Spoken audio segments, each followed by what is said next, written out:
first place, you're in first place by 10 games, you go to the ballpark every day and do exactly the same thing. You just get ready for the game. It didn't matter, if I blew a save the night before or if I struck out the side the night before. I did exactly the same thing every day. And even teams today, people talk about the Royals going through this rebuilding process. What's the morale like? It's got to be tough to go out there, and honestly, it's not, just because every day something new is going to happen. Right. And players don't focus on the record. They don't focus on the standings. They don't focus on anything other than getting ready to play that baseball game, because if you don't prepare, you're going to get exposed, and bad things are going to happen. So the real pros understand how to get ready and how to deal with all this, all the distractions. So it was the same for me, honestly, every day going out there. It sure is a whole lot more fun when you win. I mean, even as a fan and now a broadcaster, it's a lot more fun when you win. But, as a player, you realize that you're going to lose at least 50 games a year, regardless how good your team is. Right. So you have to prepare. Family life, you touched on it before. You miss a lot of things, but you do have a fairly long off season in baseball. What was it like raising 4 kids, and obviously a baseball wife is going to be a pretty heroic figure in these situations. What was that like for you? Yeah, our life has always been kind of the feast or famine, and I got back into broadcasting. I got into broadcasting 10 years ago, so I got back in baseball 10 years ago, and it's the same now as it was back then, only now with all of our children grown and out of the house, it's not as hectic. It's a lot easier lifestyle now, but back then I was gone, half the summer on the road and playing baseball the rest of the time, so when the season was over, Tina immediately said, "Okay, they're yours now," and I had a lot of catching up to do, but We knew as part of the career, part of the lifestyle, that there were certain prices you had to pay in order to be a professional athlete, and we understood that, and it all worked out.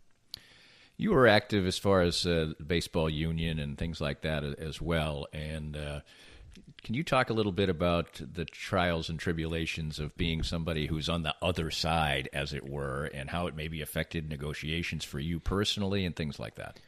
I think the organization realized that there had to be a player rep for every team. I don't think I was ever penalized, so to speak, for being our team's representative to the Players Association.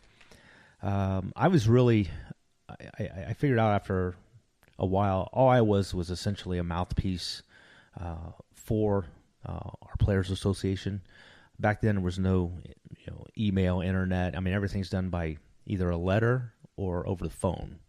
So during the difficult times, whether it be a strike or a lockout, my job as a player representative was to make sure all the players were informed, hosting conference calls and getting information from the union and then relaying that information to the players. And I think the organization, they always understood that was just part of what somebody had to do as their role, and there were never any ill feelings about that. When you were playing at a high level and playing with the Royals, did you have moments that you would consider some of your big moments? And what were some of your big thrills, highlights? You weren't able to experience postseason play, but you were an all-star. And what were some of the high points for you? I think looking back, I think everybody remembers I remember my first game as a Royal. I remember my last game as a Royal. Right. All those games in between, I think I pitched in 700 games. All those games in between they're kind of a blur together. Right. The All-Star games were special. They were fun, especially the one in Baltimore. It was one of my favorite road cities, road parks, and have a chance to have a scoreless inning in that All-Star game, and we won the game, which was pretty cool. So, a lot of good memories. I probably remember more about my teammates and about my managers and than I do the games. Right. Just some real special people that you're surrounded with on a daily basis, and you get to be real close with some of them, especially having the chance to play essentially 12 seasons here in Kansas City.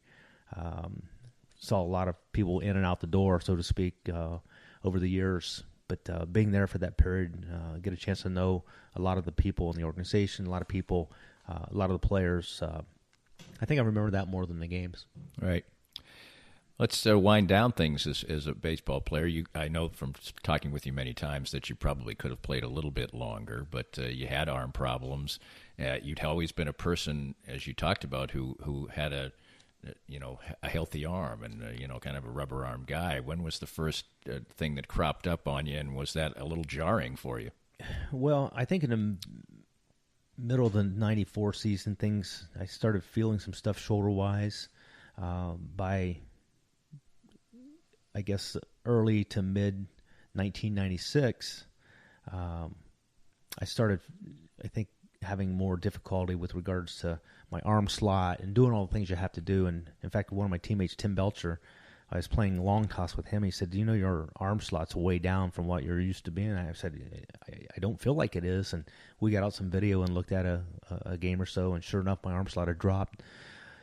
Within a month or so after that, I had shoulder surgery. So I had rotator cuff surgery. So you were compensating for something, obviously. Yeah. I think you're just when your body tries to eliminate pain, tries to avoid pain, and my arm slot was dropping down. As a result, my pitches were flattening out, and I wasn't getting the success and results you want to get. So had the surgery, worked really hard, starting immediately after the surgery to be back on the roster in '97. I came back probably about a month earlier than I should have. Results were not good. So frustrating. I was going to retire, actually. Tina and I had talked about, I worked so hard, and I'm not getting, the results. I don't want to keep doing this. So I announced to my manager, Bob Boone, and my pitching coach, Bruce Keeson, that I think it was time for me to retire. And they're like, no. You've worked too hard. We're not going to let you. So they put me on the disabled list for no reason. I was healthy. Uh-huh. It's really more of a mental rehabilitation to let me just kind of, work through some things without the stress and pressure of trying to do it in the ninth inning with the, right, with the lead. So, within a month or so after that, things started to click, and had a really good, second half of the season. So I had a good second half of that 96 season, 97 season. Right. And then good 98. 98, I had a really good season. Then 99, I had a hip injury. And my hip injury really is what forced me to retire. I couldn't get the drive and the force that I needed based on, my sore hip. And that hip eventually got replaced. Mm-hmm. And now since then, my other hip's been replaced. So sure enough, just all that torquing and all that impact from pitching, I think I just kind of wore the tread off the tire. And I've talked to you obviously about this too. You could have pitched another year. You had offers to pitch. What was the decision-making process for you not to do that? Well, the 99 season, I was so bad performance-wise. I didn't want to go through that again. So I didn't try to find another job, so to speak, for the upcoming season. And I remember I continued to do my workouts, and physically I was in good shape, but arm-wise I hadn't picked up a baseball.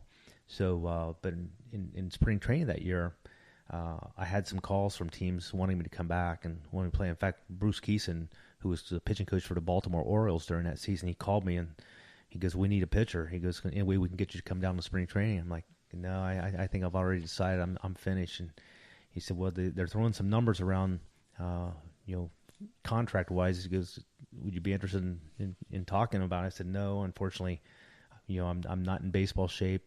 I don't know how long my hip's gonna be healthy." And it got to the point where it felt a lot better, but I didn't want to go through the pain of backing up bases and giving up home runs and all the things that happen when you're not healthy. Right.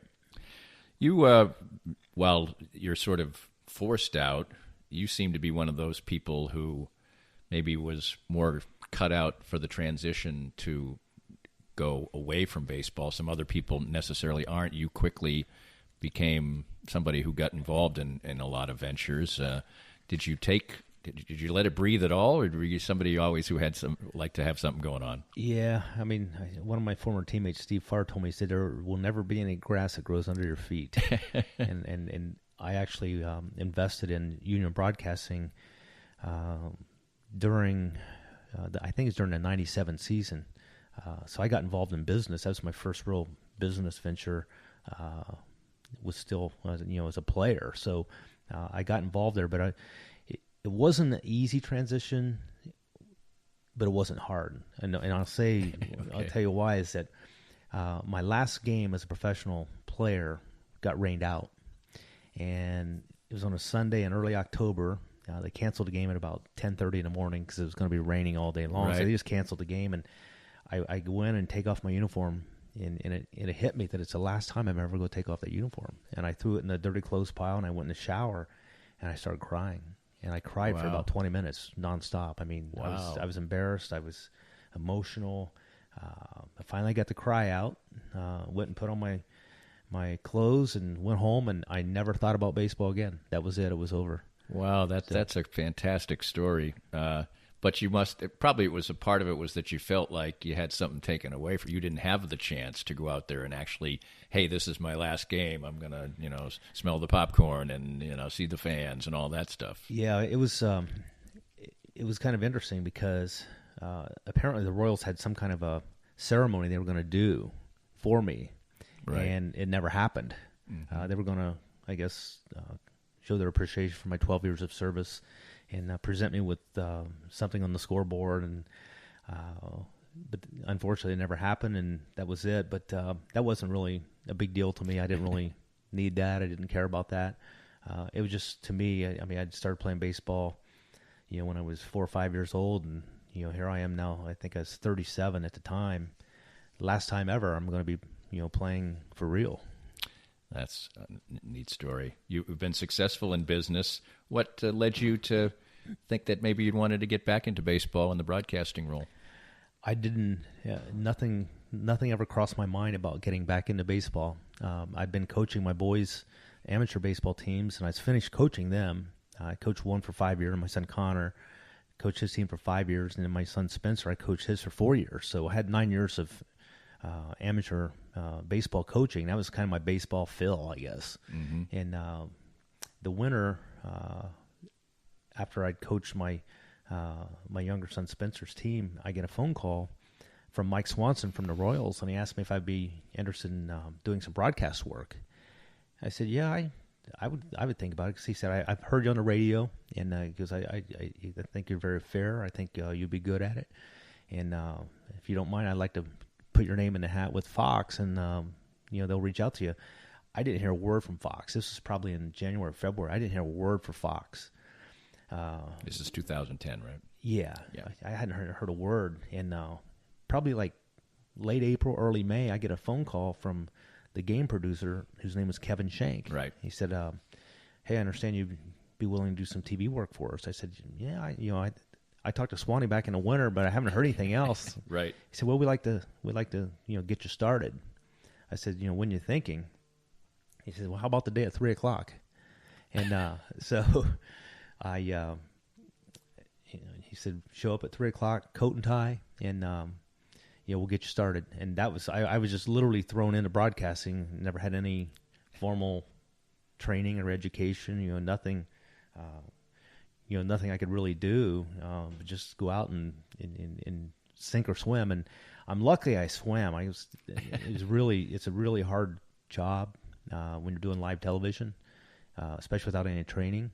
But I had a good partner in Joel Goldberg, and I worked along with Paul Splittorff. He was very good as far as helping me out. So, after enough repetitions, you kind of figure things out and you get better at it. So, having done it now for 10 seasons, I'm very happy that I was able to get back in the game. But it wasn't a path that I was seeking. It was just I got to that fork in the road, and I guess that's what happened. Tell us about the two championship years for the Royals. You've been around a lot of winning when you were younger, then a lot of losing, early as a broadcaster, and you were a Royal, so there must have been a certain amount of satisfaction. You have to be detached a little bit. You're not on the team per se, but in a way you are. Well, it was great to have a chance to see all those players who eventually became the key players in their two championship seasons. Hearing about them when he got drafted, and I remember when Eric Hosmer, when he arrived in Kansas City for the first time at his press conference and had a chance to ask questions, and then you just get to know him, and you're around the guys pretty much on a daily basis. you feel like you're kind of part of the family, and you travel